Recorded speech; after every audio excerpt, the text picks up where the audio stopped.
With these rich and glowing colors, the chemists improve on nature. Yard after endless yard of perfect and flawless material bears ingrained in its very structure the colors and designs that will enhance its beauty in the interior trim of the finest motor cars. The tire you ride on, born in a Mississippi cotton patch, in a cane field in Louisiana. Maybe it started when some of its strange synthetic makings were pumped up from the ground in California or boiled up from the earth in Texas.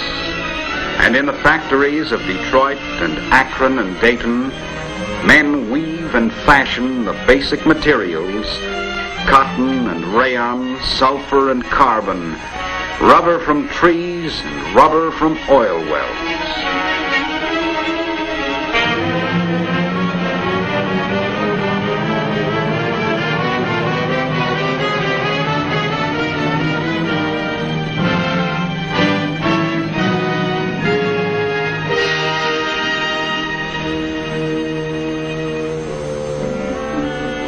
A gripping, springing, live thing, resiliently spry and untiringly useful.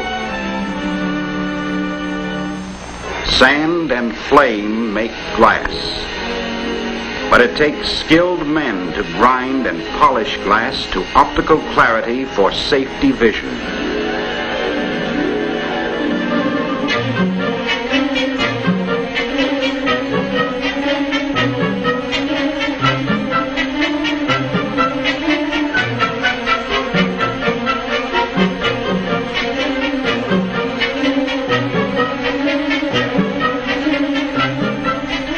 Seeing to all of it, then again seeing that the finished product is perfect for seeing, means yet another long chain of interdependent jobs from sandpit through factory.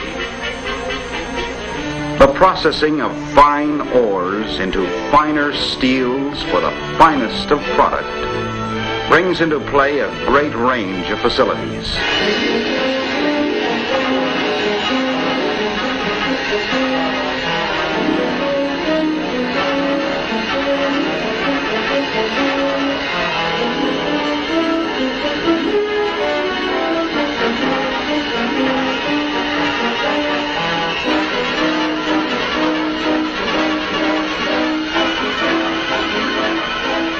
The linkage of jobs to be done along the line is always and infinitely expanding.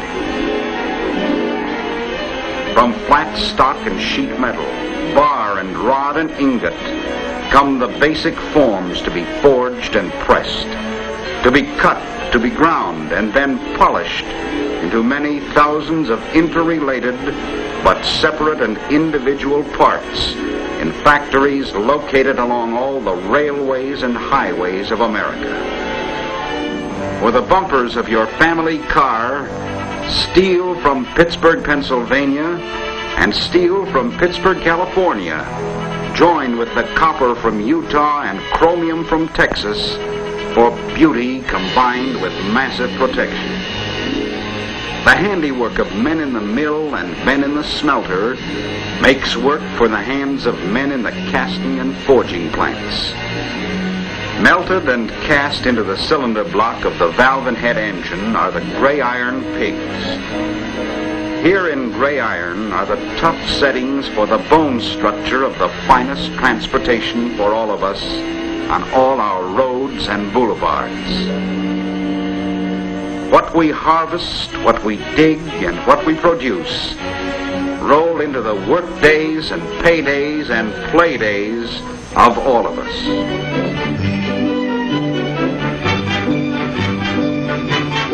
Here, gleaming and precise, is a differential pinion gear.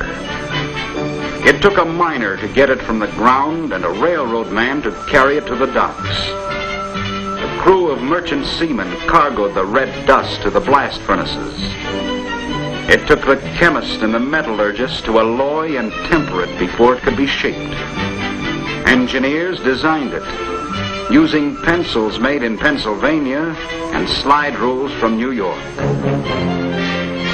to design and build the phenomenal machine tools to make the machines, it took men in other plants.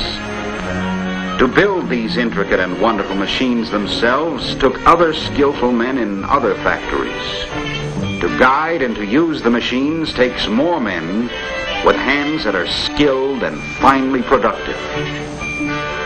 Behind each such job is the mighty panorama of men at other jobs. All of us making a living and making a fine product for others and ourselves and our families. For all of us who run machines and for all of us who sell other things to other men who run machines. Gauges, to increase the powers of vision 1,000 times.